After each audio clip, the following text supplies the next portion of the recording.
زُيِّنَ لِلَّذِينَ كَفَرُوا الْحَيَاةُ الدُّنْيَا، اصل پھسلنے کی وجہ کیا ہے؟ پھسلنے کی وجہ دنیا کی اٹریکشنز، ضرورت پر نہ جینا، زینت پر جینا. دنیا ضرورت نہیں زینت بن جائے جب کسی انسان کے لیے. تو اہل ایمان کے لیے تو دنیا میں کوئی اٹریکشن نہیں ہو سکتی. کیوں؟ اس لیے کہ ان کے نزدیک تو مچھر کے پر کے برابر بھی نہیں کہ جس کے پیچھے اپنا دین چھوڑے انسان، ایمان چھوڑے.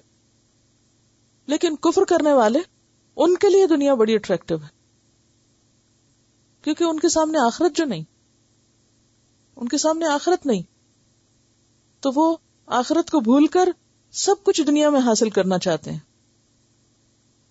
بہت ہی آئیڈیل اور اعلیٰ ترین زندگی جس کا وہ تصور کرتے ہیں، تو ان کی طرف اشارہ ہے. یعنی کیسے دھوکے میں پڑے ہوئے ہیں.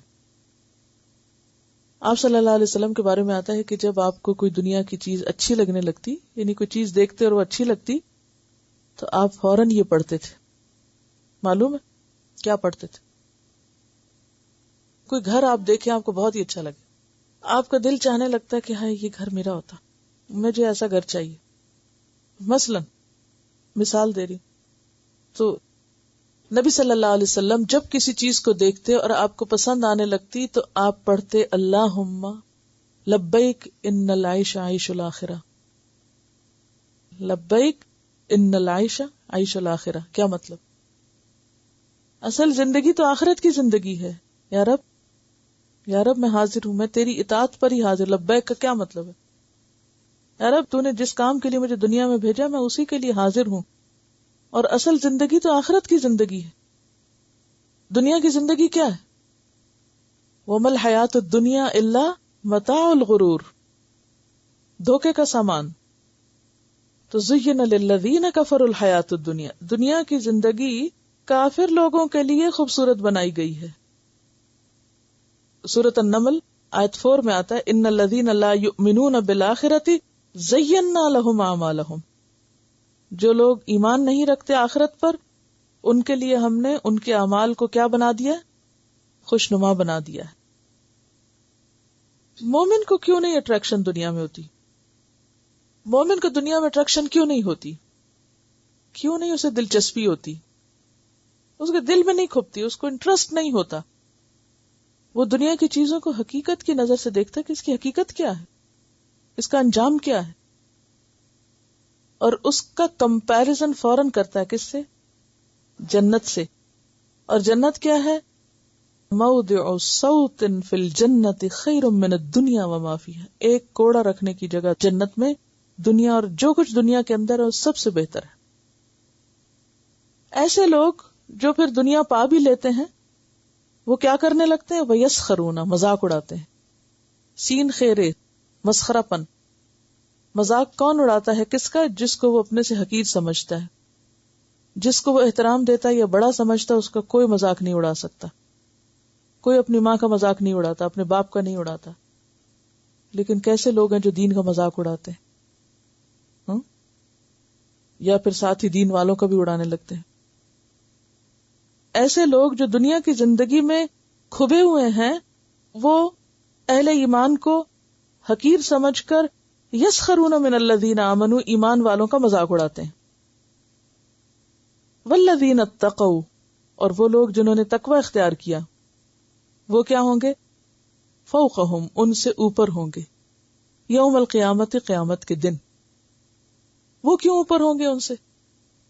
تقوی والے اوپر ہوں گے قیامت کے دن کیونکہ وہ دنیا میں بھی اخلاقی طور پر اوپر ہی ہوتے ہیں، اخلاقی برتری پر ہوتے ہیں دنیا میں، تو قیامت کے دن حقیقی برتری پر آ جائیں گے. یعنی تقوی والوں کا جب کوئی مذاق اڑاتا ہے تو وہ جواب میں کیا نہیں کرتے؟ مذاق نہیں اڑاتے. یعنی اگر کوئی ایسا شخص جو آپ کے دین کا مذاق اڑائے، آپ کو جواباً کیا کرنا ہے؟ بلند اخلاق کا ثبوت دینا ہے.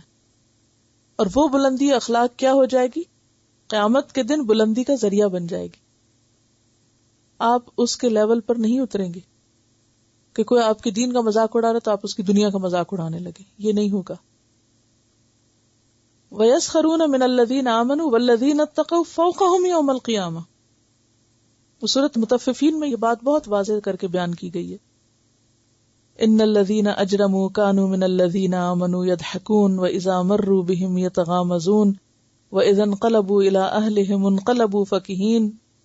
لیکن قیامت کے دن کیا ہوگا؟ فاليوم الذین آمنوا من الكفار يضحكون على الارائك ينظرون. آج ایمان والے کفار پر ہنس رہے ہوں گے، اونچی مسندوں پر تکیہ لگا کے بیٹھے ہوں گے.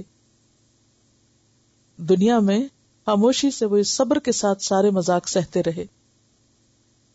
واللہ یرزق من یشاء بغیر حساب، اور اللہ رزق دیتا ہے جس کو چاہتا ہے بغیر حساب کے.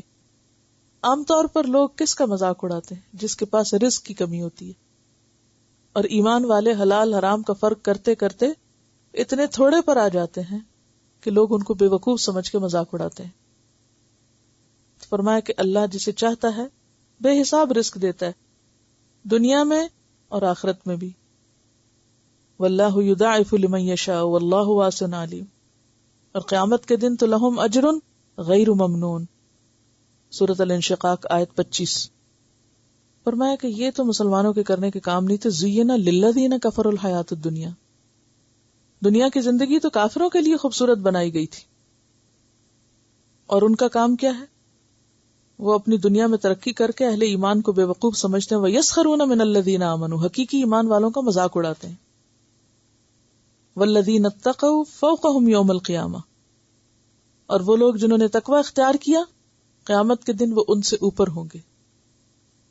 یعنی ایک مسلمان خواہ دنیاوی اعتبار سے مادی اعتبار سے کمزور ہی کیوں نہ ہو، لیکن اگر ایمان میں بڑا ہوا ہے، جیسے حضرت صہیب ہے، سارا مال ایک طرف رہ گیا. حضرت بلال ہے، کوئی مال نہیں، کوئی خاندان نہیں، کچھ نہیں. حضرت سلمان فارسی ہیں. ان لوگوں کے لیے کہا جا رہا ہے کہ اگر ان کو ناراض کیا تو رب کو ناراض کیا. تو اسلام میں اصل قدر و قیمت انسان کی کس بنیاد پر ہے؟ اس کے تقوی کی بنیاد پر، اس کے ایمان کی بنیاد پر. فرمایا کہ آج اگر کوئی ایمان والوں کا مذاق اڑا رہا ہے کہ ان کے پاس کھانے کو نہیں، پہننے کو نہیں، لباس نہیں، ان کی دنیاوی شان و شوکت نہیں، تو قیامت کے دن کیا ہوگا؟ یہ لوگ اپنے تقوی کی وجہ سے ان اکرمکم عند اللہ اتقاکم بہت بلند مقام پر ہوں گے. اور دنیا کے رزق کا جہاں تک تعلق ہے، واللہ یرزق من یشاء بغیر حساب. اللہ جس کو چاہتا ہے بے حساب رزق دیتا ہے.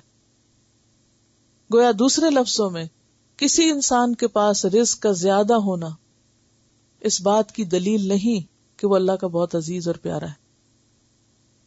کوئی شخص مکمل طور پر بھی کنگال ہو کر مادی اعتبار اور مادی معنوں میں، مکمل طور پر فقیر ہو کر بھی کہ پورے کا پورا مال وہ لٹا بیٹھے اللہ کے راستے میں یا اللہ کی خاطر، وہ اللہ کے نزدیک بہت ہی عزیز اور محبوب ہو سکتا ہے.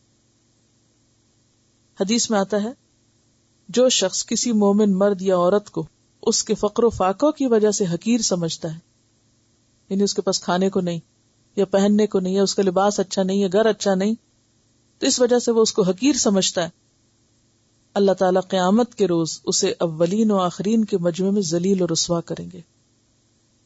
یعنی اگر ایک شخص کے پاس ایمان ہے، دین ہے، اخلاق ہے، لیکن مال نہیں، اور دوسرا شخص صرف اس بنا پر اس کی قدر نہیں کرتا کہ اس کے پاس مال نہیں، تو قیامت کے دن ایسا شخص ذلیل و رسوا ہوگا. اصل میں مسلمان جو تھے وہ اس دور میں معاشی اعتبار سے بہت ہی کمزور تھے. اور خود سوچے کہ سارا مال و متاع ان کا پیچھے مکہ میں رہ گیا، پھر ہر سال جنگ ہو رہی ہے، طرح طرح کی مشقتیں ہیں، فاقے ہیں، بھوک ہے، تکلیف ہے. تو ایسے میں جو منافق تھے وہ بہت امیر لوگ تھے. مدینہ کے امیر ترین لوگ جو تھے وہ منافق تھے یا پھر یہود تھے، ان کے پاس بہت مال تھا. تو وہ کیا کرتے تھے؟ ایمان لانے والوں کا مذاق اڑاتے تھے. کیا مذاق اڑاتے ہوں گے؟ آپ کو سمجھ میں آ گیا کہ مدینہ کی سچویشن کیا تھی، اہل ایمان کی مادی حالت کیا تھی، اور اس کے برعکس یہود کی اور منافقین کی کیا تھی. منافقین جنگ میں کیوں نہیں جاتے تھے؟ کہتے تھے نہ بیوتنا عورہ، ہمارے گھروں کا خیال کون کرے گا، ہمارے فصلوں کا خیال کون کرے گا، ہمارا بزنس کون دیکھے گا. اور اہل ایمان کو ایک کال آتی تھی سب چھوڑ کے بھاگ نکلتے تھے. تو نتیجہ میں کیا تھا کہ ظاہر ہے کہ دنیا میں کمزور تھے, دنیاوی اعتبار سے کچھ زیادہ نہیں تھا ان کے پاس. حضرت ابو ایوب انصاری نے یہ کہا تھا کہ ہم کچھ انصار نے مل کے یہ فیصلہ کیا کہ اب بہت دن ہو گئے ہیں, بہت قربانی ہو گئی, ہمارے مال متاع, بزنس, کاروبار سب ٹھپ پڑے ہیں, تو کیوں نہ اب اللہ نے اسلام کو عزت غلبہ دے دیا, بہت لوگ ہو گئے ہیں مسلمان, ہم ذرا اب اپنے گھر بار ٹھیک کریں. تو فوراً آیت نازل ہو گئی تھی کہ اللہ کے نبی نے تم پہ محنت کی, تمہیں تیار کیا کس کام کے لیے؟ کہ تمہارے ذریعے اب آئندہ پوری دنیا میں اسلام پہنچے گا. اگر صحابہ کرام یہ قربانی نہ دیتے, اپنے گھر بار نہ چھوڑتے, تو اسلام کیسے پھیلتا؟ اگر وہ کہتے ٹھیک ہے اللہ کے رسول نے اسلام کا نام بلند کیا, بہت اسلام پھیل گیا, اور اب وہ بھی دنیا سے چلے گئے, چلو اب ہم اپنے کاروبار واپس سنبھالتے ہیں, اسلام پھیلنا تو پھیل گیا, اسٹیبلش ہو گیا, قرآن اتر گیا, بس کافی ہے. نہیں, تمہیں تو چنا گیا تھا اس لیے کہ اب تمہارے ذریعے آگے پیغمبر چلے گئے, اب تمہارے ذریعے آگے جائے گا. اور پھر صحابہ کے بعد تابعین, تابعین کے بعد تبع تابعین, اور وہ آئندہ نسلیں آتی رہیں, آج تک اسلام کے پیغام کو عام کرتی رہیں. تو ہر دور میں ایسے لوگوں کی ضرورت ہوتی ہے کہ جو سیلف لیسلی ہر قربانی کر کے اللہ کے اس پیغام کو لوگوں تک پہنچائیں. اور اگر یہ سلسلہ جاری نہ رہے اور نہ رہتا تو ہم بھی شاید مسلمان نہ ہوتے. ہم بھی کسی کی قربانیوں کی وجہ سے آج اس دین میں ہیں, اور آج ہم قربانیاں کریں گے تو دنیا کے 80% آبادی کو اسلام کا نور ملے گا, اسلام کی روشنی ملے گی. لیکن آج کے مسلمانوں کو یہ بات سمجھانا ہی بڑی مشکل ہوگی. اگر کوئی ایسی بات کرے تو کہتے ہیں یہ کس دنیا کی باتیں ہو رہی ہیں, یعنی یہ باتیں اجنبی ہو گئی ہیں, یعنی کس چیز کے لیے تم اپنا وقت اور اپنا یہ سب کچھ لگا رہے ہو؟ یہ بھی کوئی کرنے کا کام ہے؟ جس نے ہدایت پانی ہوگی خود ہی پالے گا. یہ کوئی ہماری ذمہ داری کہ سب مسلمان ہو؟ تمہیں کس کی ہے؟ اس کا نام بتا دیجئے جس کی. اگر ہر مسلمان یہی سوچتا ہے کہ میری نہیں ہے, پھر وہ کس کی ہے؟ اور پھر آپ دیکھیے کہ اللہ تعالیٰ فرمائے اللہ رزق دیتا ہے جس کو چاہتا ہے بے حساب. اور آپ کو معلوم ہے کہ یہی غریب مسلمان مہاجرین انصار چند سالوں کے بعد ان کے پاس اتنی دولت آئی تھی کہ مدینہ کا حال کیا ہو گیا تھا. سب دینے والے تھے, لینے والا کوئی نہیں رہا تھا. یعنی تم سمجھتے ہو کہ اسلام کے لیے قربانیاں کرنے والے ہمیشہ بدحال ہی رہیں گے؟ نہیں, ان کے دن پھر جائیں گے, دنیا میں بھی پھر جائیں گے. اللہ جس کو چاہتا ہے بے حساب رزق دیتا ہے.